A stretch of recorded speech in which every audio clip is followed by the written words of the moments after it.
The gentlelady from New York is recognized. Thank you very much, Mr. Speaker, and I thank my friend from Florida for yielding me the customary time. Mr. Speaker, this bill yesterday was brought to the Rules Committee as an emergency meeting. Now, what would be an emergency in the United States? The cost of the war, the damage of the war, unemployment figures, the deficit, home foreclosure, the tragedy in Japan, a no-fly zone over Libya? No.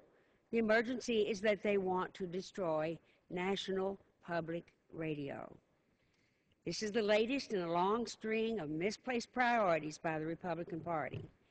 It does nothing to fix the long-term fiscal condition, nor does it create a single job. In fact, it will lose some. The Congressional Budget Office has determined that the legislation does absolutely zero to reduce the deficit.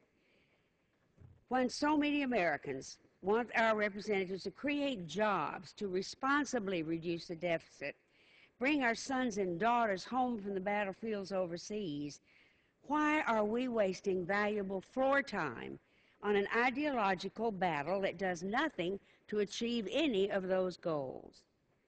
Because the bill is a political stunt that is being rushed through Congress under draconian rules.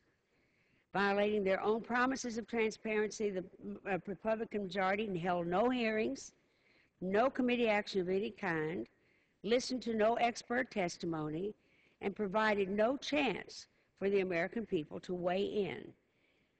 And just by saying it is an emergency, apparently in many minds it does become one. But by not providing a true 72 hours, and there were some to the time there, but the bill itself omitted the fact that the bill would lay over, to allow all members to review the legislation, they violated the spirit of transparency they promised the American people just 5 months ago. My colleagues on the other side must know that they have to pass this legislation quickly before the American people, who have said to the rate of 69% that they do not want this to happen, before they are allowed to speak, to tell them that's something that they don't want to hear. For the American people, unlike the far-right wing, they know that NPR is not an ideological news outlet, and NPR radio bases their reporting in fact, and really an anomaly right today in the United States. NPR doesn't try to blur the line between opinion, fact, and political agenda. Instead, it takes the time and spends the money to do in-depth reporting across the country and around the globe and go where no other news organization will go. Unlike commercial news outlets that are driven by the need to garner ratings and sell commercial advertising, National Public Radio concerns itself first and foremost with informing the nation on the complex issues that face our country.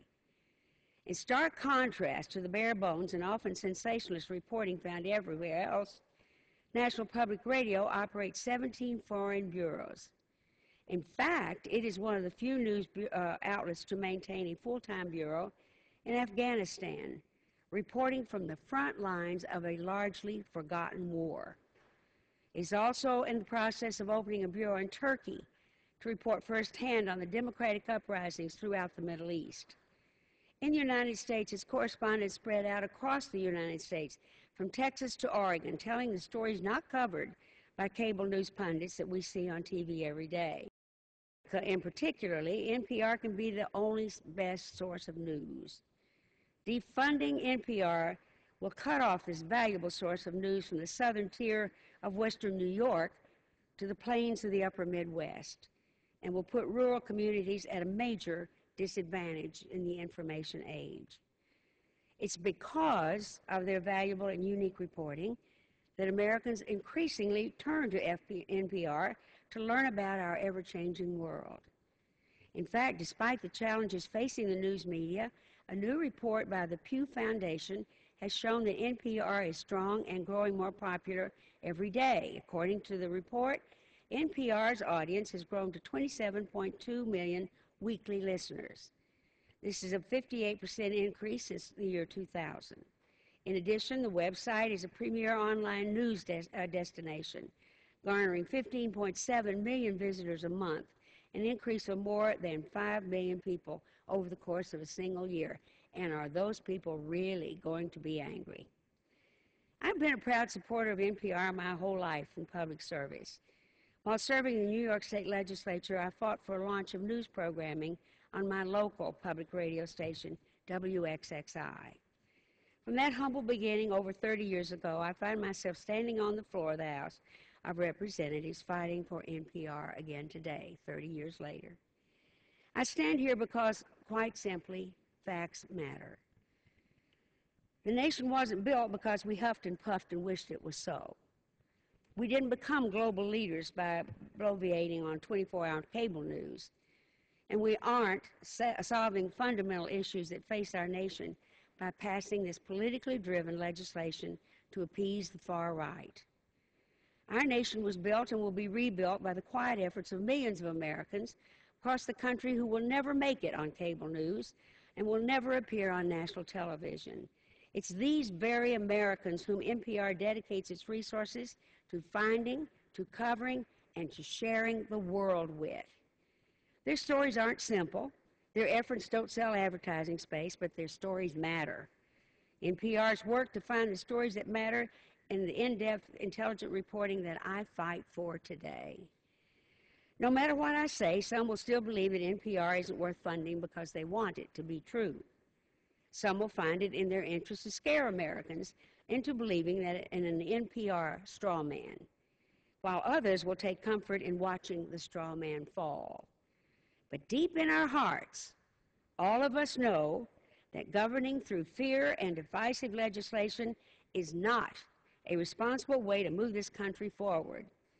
It is certainly no replacement for creating jobs. With millions of Americans unemployed and struggling to live, we can't waste another minute on the House floor without debating a bill that will put some Americans back to work.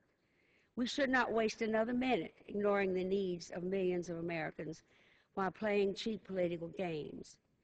Yesterday I asked why only National Public Radio? Why not television? I think I know the answer to that. A few years ago that was tried. The House of Representatives actually tried to kill Big Bird, destroy Elmo, get rid of Bert and Ernie, but it didn't work. And I think they didn't want to try that one yet again. And the backers of this bill said to me yesterday that taxpayers shouldn't have to fund with their hard-earned money what they don't believe in.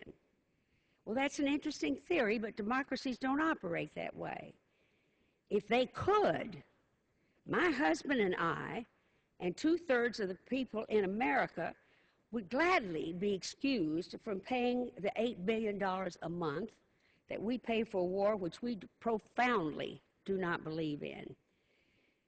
We simply must stop this nonsense here that makes us, I think, look ridiculous in the eyes of the world. National Public Radio is something that you can turn off if you don't want to hear it. But for the millions of Americans who depend on it, this just cannot be done. For this reason, I urge my colleagues to vote no on the rule and no on the underlying bill, and I reserve the balance of my time. The gentlelady from New York reserves the balance of